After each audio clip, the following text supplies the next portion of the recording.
Okay,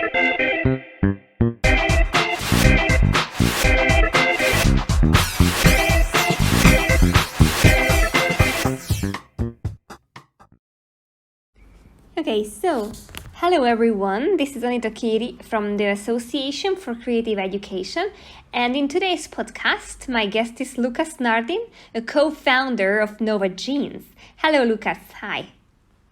Hello Anita, thank you a lot for having me here. It's a pleasure to be talking to you and to everyone who is listening to us, and I'm looking forward for the talk we're about to have. Yes, thanks a lot for coming today. Well, NOWA Jeans is a company making jeans from recycled leftover waste. Well, today we are looking behind the scenes to find out what kind of motivations are behind NOWA Jeans, what challenges the company faces, and what suggestions Lucas gives to young entrepreneurs who think in sustainable businesses in the future. So my first question is to you, Lucas. Why did you create NOWA Jeans? What was your aim with NOWA? So that's a great question. When we created NOWA, NOWA was created to find solutions to the waste issue. We truly believe that everything we need to produce our products already exists. We just need to take them, apply some design, creativity, maybe even technology to produce what we want. And the idea of NOWA Jeans, besides the waste issue, to be more specific, we had to start somehow, right? We had to have a jump start somehow. So we decided to tackle one of the biggest ecological problems in the world right now, which is the pre-consumer waste, more specifically in the textile industry. And when you zoom into the textile industry, you see that the denim segment is actually the segment that pollutes the most. So we actually understood that the waste issue in the denim segment within the textile industry was terrible, and we had to find something to do with it, find a way to tackle it. And to give you a better idea of what we're talking about, and actually to put some numbers in the conversation, imagine that from 15 to 20% of the denim fabric that goes into the factory is lost, is literally turned into waste in the very first stage of production, which happens on the cutting table. That happens because when the factory is cutting the denim fabric to later on go to the next stages of production, right there on top of the cutting table, those 15 to 20% are actually cut offs. They're leftovers, they're scraps. And what the industry used to do with them was basically, maybe donating them to some people who would find a solution to it, but not the proper solution. Or in most cases, those leftovers would either go to landfills or they would burn them, because we're talking about a lot of waste. When we first saw that problem, we actually were trying to find what the best solution for that would be. And then when we realized that we could actually produce fabric and garment with it, we decided to come up with NOWA Jeans. So put together, and that's how we want people to associate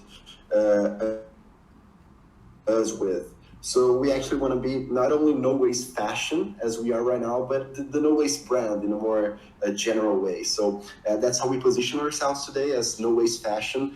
And that's pretty much it.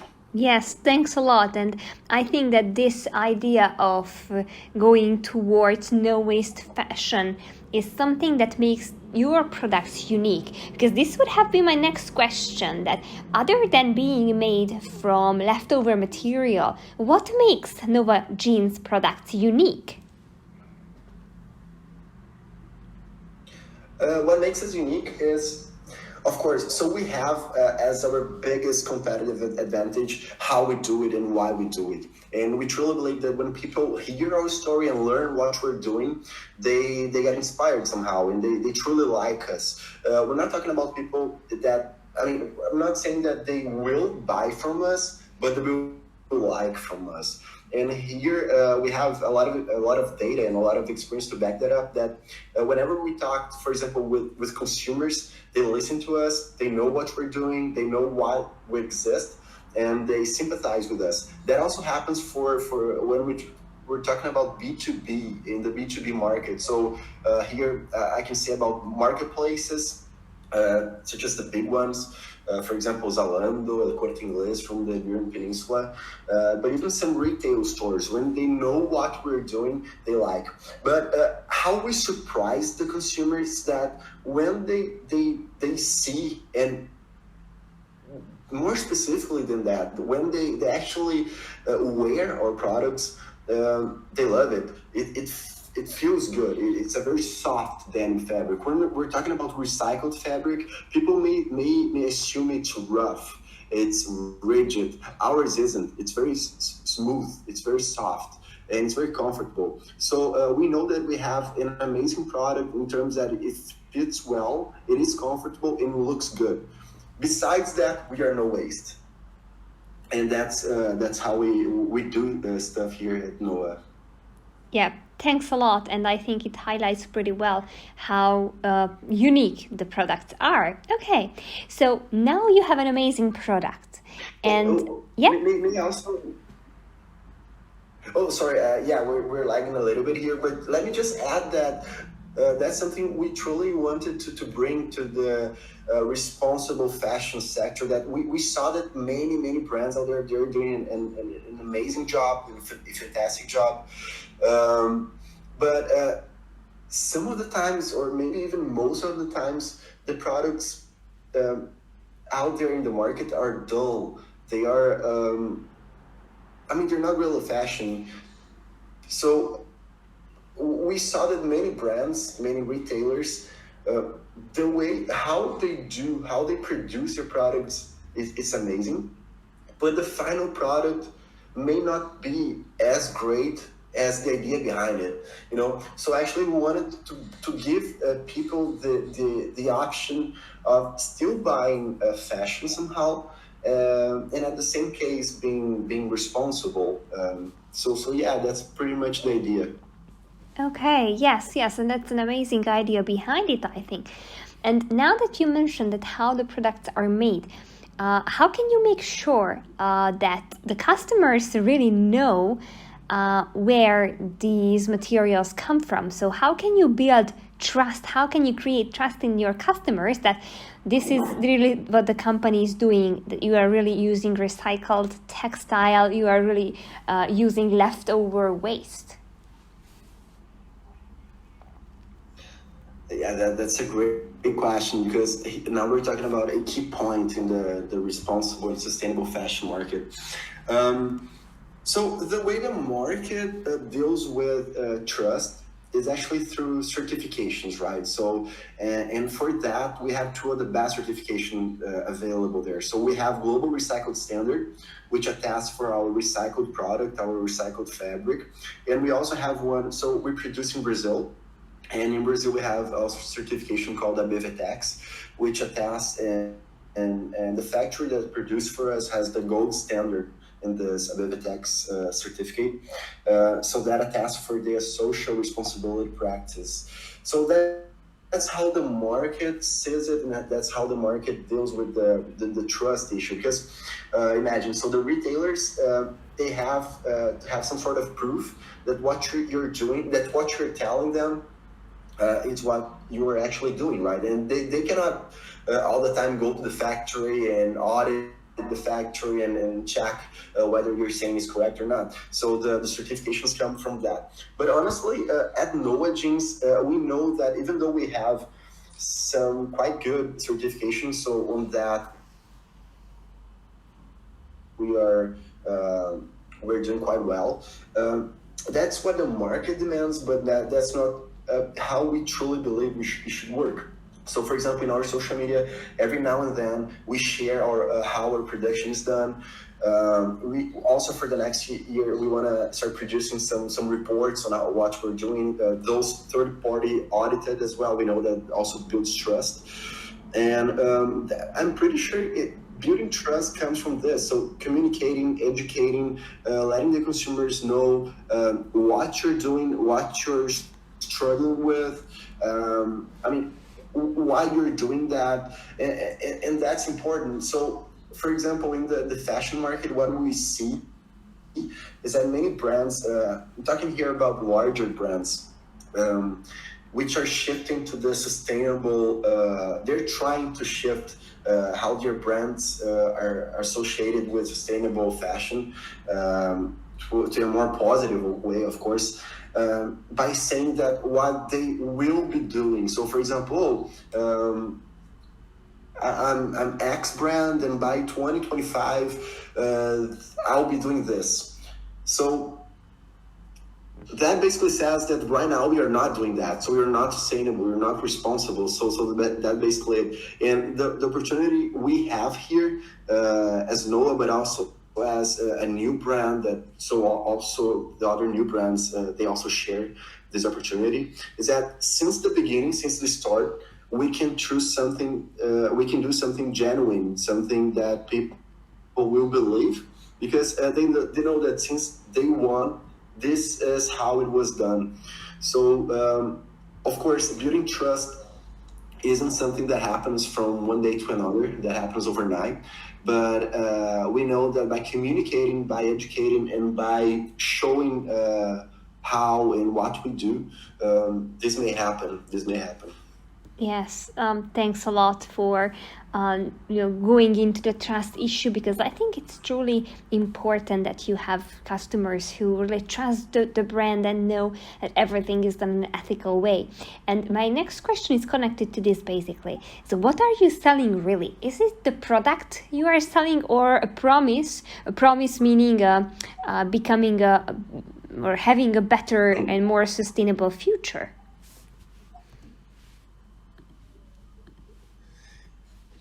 Yeah, so at NOWA, we're actually working on both sides, on both the tangible and the intangible side of the question. So we like to see that we're selling, so let's use this word, right? Selling, because we are selling something. We are not an NGO, so we need to sell. And we're selling I would say a solution. So we sell an opportunity for our consumers to look good while feeling good and doing good. And I apologize for being grammatically wrong here, but that just came up to my mind, and I had to say it. So that's basically it. So imagine that if you are about to consume, if you're about to spend your money and bring in another pair of jeans to your wardrobe, you should be able to have what you desire in terms of aesthetics, in terms of design, in terms of fitting, and at the same time that being responsible. So we're basically giving the consumers that opportunity, that you can still buy the jeans you love. We're pretty sure you love our jeans for the product they are. So here I'm not talking about sustainability, okay? So how the jeans are made, they're truly amazing. So we're pretty sure you love our jeans, and they will be, in our case, no waste. They will be made with recycled denim. They will be made, they will be ethically produced. So that's basically it. We like to think that we are giving in an opportunity, for people to have what they want while being true to their values, while being true to their beliefs. And that's the whole point of NOWA, how we are trying to communicate them, how we're trying to, that bring that into the consumer's minds. Yes, and that's, I think, an amazing message that you would like to communicate and build the brand upon. Okay, and I'm not sure about the exact price of the products that you are selling compared to other brands and other product categories, but if we think, and if we talk generally, do you think that people really care about the negative impacts of fast fashion so much that they would be willing to buy a product that is more expensive, but at least is produced in an ethical way?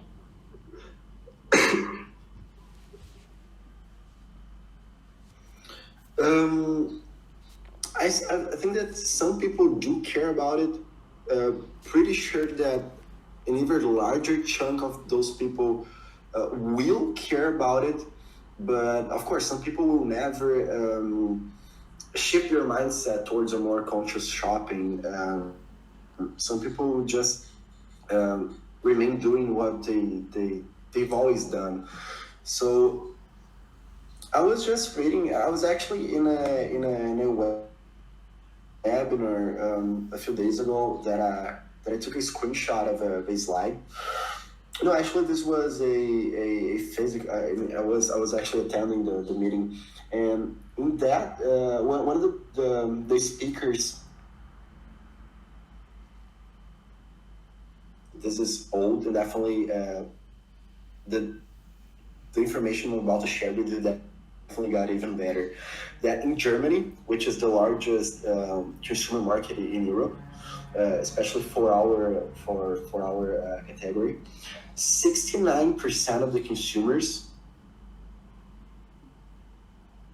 that live in Germany, they think that, and they believe that sustainability is a buying decision factor.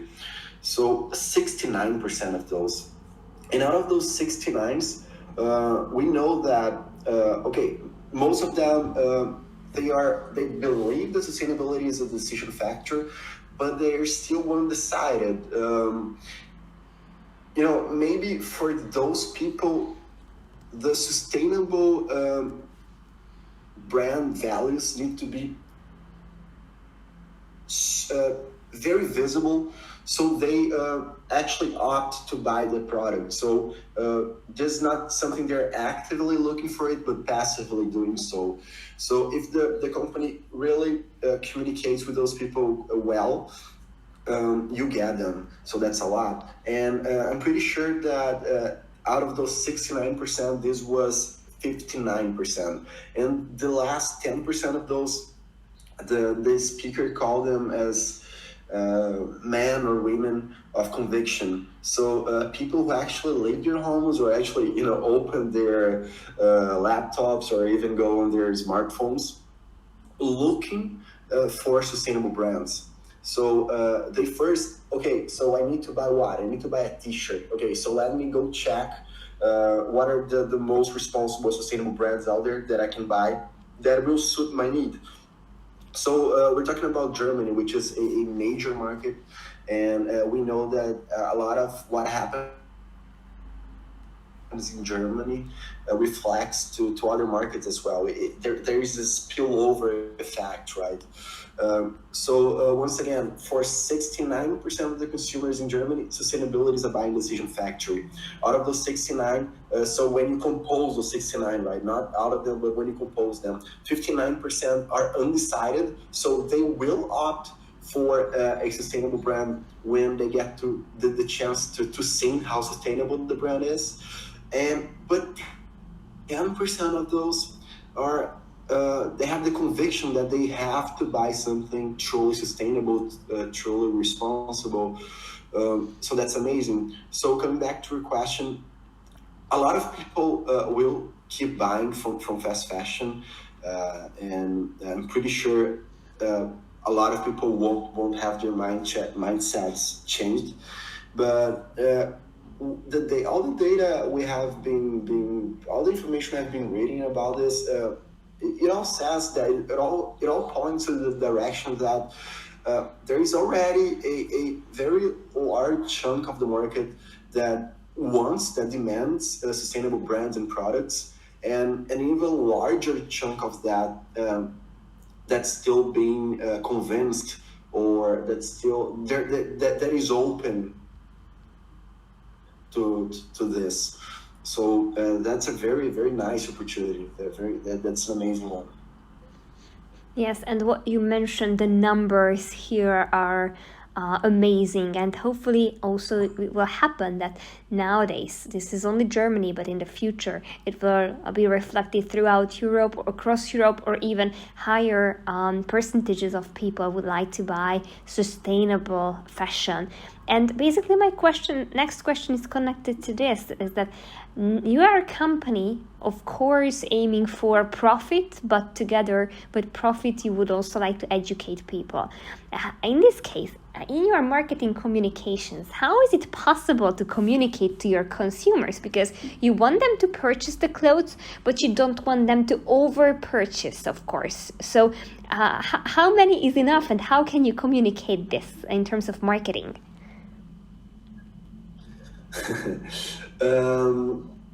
You know, that's something very interesting.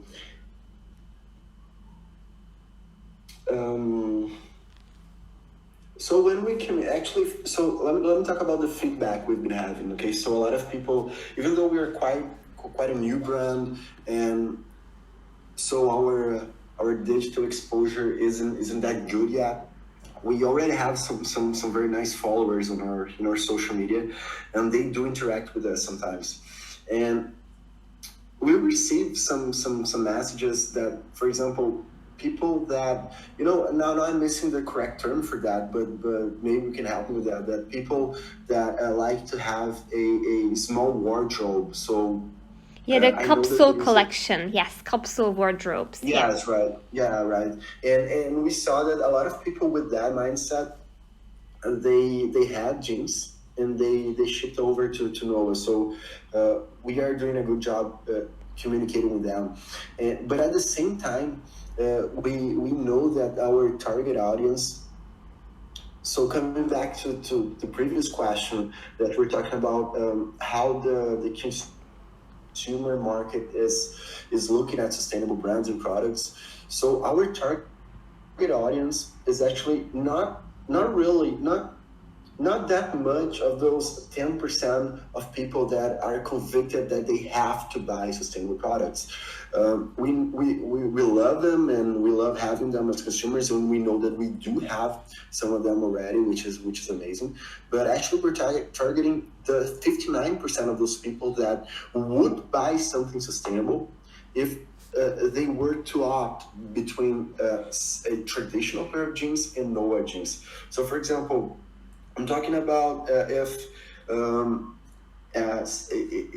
someone goes to a store, or if someone is in an e-commerce, and this person, so she, in our case, is always a she because we only have female collections so far, right? That she, for example, she likes a lot a pair of Levi's, Calvin Klein, but she also likes a lot NOWA jeans. And when she learns that NOWA jeans is no waste, that NOWA jeans use recycled denim, is ethically produced, this will be a decision factor. So the way we're trying to communicate is that when we position ourselves as no waste fashion, that's very important, because we're not just no waste, and at the same time we're not just fashion. We're actually the mix of those two concepts, put them together. So our target audience is actually those people that would like to buy a new pair of jeans or jacket that we also sell, but they will prefer buying a sustainable one. And that's how we even make them loyal to NOWA jeans, I'm quite sure. Mm-hmm. I don't know if I answered your question, but I went over a few different topics here, but please, if you need if you think that there's something still to be answered, just do it, please. Yes, thanks a lot for the answer. So, I think basically here, how I can summarize what you mentioned is not the quantity that matters, but the feeling and the mindset that people here, whenever they buy NOWA jeans, they have this positive feeling that they did something for the environment as well. And instead of purchasing another brand, another type of jeans, with this they bought something sustainable. This is basically somehow communicating the true values that you set with the company. Yeah, and also the shopping experience as a whole. So for example, tomorrow in the morning we are so tomorrow we're closing up a deal with an NGO from Portugal, which will give us a a a destination for the worn out clothes from our clients. So, for example, if clients bought NOWA Jeans and they no longer want it or they feel it's worn out already, we have a solution for that. Also, if they have a pair of jeans from other brands and they want to go to NOWA Jeans, we can also recycle them. If not recycling, give it a good purpose. I mean, give it a reason to exist still. And we're also thinking about innovations that we can bring to the business model as a whole. So here I'm talking about shopping experience, but also business model. Unfortunately, I'm not able to disclose it all already because we're still in the process of modeling what we're doing. But you can be sure that by the very beginning of the next year, maybe December, but we know that December it's a hard time to communicate because all the brands are doing it a lot because of Christmas. But maybe in the very beginning of January, then we'll be launching a new way to be a no waster. You know, that's how we call our loyal consumers here at NOWA. That's truly connected to the circularity mindset and the no waste concept. So so we actually want to give them the no waste experience as a whole, like feel part of this community. Okay, thanks a lot. And this is a value that I think, in terms of, if you think marketing wise, you will be able to communicate pretty well. Okay, let's see the hardships of NOWA Jeans. What was the hardest obstacle that you had to go through or had to overcome in connection with NOWA Jeans? The hardest obstacle? That's definitely. So we are 1 year old, right? So actually, on this coming Sunday, the 21st of November, we'll be 1 year old. So I'm talking about a brand, a very young brand, which was launched during the pandemic. So. I mean, we launched NOWA at a time that no one really knew what was going to happen, and that definitely made it very hard for us. So we're talking about some sort of economic crisis, also the uncertainty of even people that didn't lose their jobs. They didn't know what would happen in the next few weeks or months. So that's something that definitely made it even harder. And also the fact that we couldn't, we launched the brand without, I actually didn't know personally some of the people who were working at NOWA Jeans. That's something very interesting, right? Because we had to stay at home. We were in lockdown here in Portugal, so as in anywhere, right? So we couldn't go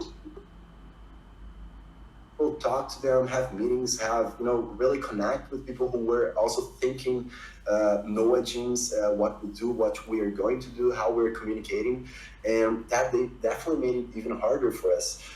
Imagine also for taking the pictures, so the campaigns, right, the shootings. We couldn't have a lot of people inside the studio. We couldn't do outdoor campaigns. That was very tricky, but luckily we were able to overcome it quite well, I would say. But when you look at what we did, it's definitely something not that common. That's very unique. Yes, I definitely agree, and probably the hardest challenge so far is really starting your business during COVID times, when everyone else, most of the businesses were struggling. So congratulations on the head start into the project. Okay, and as a young entrepreneur, what would you suggest to anyone else who might be thinking about starting a company at this point or later in life and trying to sell sustainable or sustainably made products? Honestly, just go for it. The time to do it is now. there is a huge market opportunity for truly and genuinely valuable sustainable solutions. And I don't limit this to the fashion industry. I'm talking about the whole market. So in any different segments, you find a lot of opportunity to to launch a product, launch a business, to do something differently to what was being done. And honestly, just test the market as soon as possible. Talk a lot to consumers, listen to them, learn from them, know what they're struggling with, what are their beliefs, what they stand for, what they do not stand for, what they dislike, why they're doing that, why they're not doing that. So it's really important to learn from the consumers too. And also talk to other entrepreneurs who may be in the same position as you are now. So in this stage of modeling the company and trying to test the market, trying to check whether that's a good opportunity, that's financially viable, it's feasible to do it. But more specifically to entrepreneurs who have maybe overcome some of the steps and some of the struggles and the challenge you're gonna face. And yeah, I'll definitely summarize the recommendations into those 3 points. Yeah, I said 3 points, right? If I'm not wrong. So basically testing the market, going to the market as soon as possible, then talking to consumers, and also talking and learning from other people that may have some more experience than you. That's amazing. That's really good. That's always good. Yes, thanks a lot, Lucas, for all the great ideas. And today I think we got to know like what was the motivation behind NOWA Jeans. Why is it worth to start a new company like this, even during COVID times? And we also got to know whether it is okay or how to communicate that you are selling sustainable clothes and at the same time you are doing something for the environment and for the society. So thank you very much, Lucas, for being here with us today and answering all these questions. I do hope that this podcast could be a motivation for future entrepreneurs and the youngsters as well. Thank you so much for coming today. Thank you, Anita. It's a pleasure. Once again, it's a pleasure to be here. I appreciate a lot the opportunity to be here talking to you and maybe spreading some nice ideas around the world. And at the same time, I also invite people to check out NOWA. So it's nowajeans.com. Also, our Instagram is instagram.com/nowajeans. Feel free to reach us out, to contact us. If you want to talk specifically to me, just make sure to put that in the message. I'll make sure to talk to everyone. But yeah, thank you a lot. I also congratulate you on this project. It's truly amazing. And as I told you before, we're always open to this. So feel free to invite us and to count on NOWA whenever you want. We want to be very, very close partners with you. Thank you very much.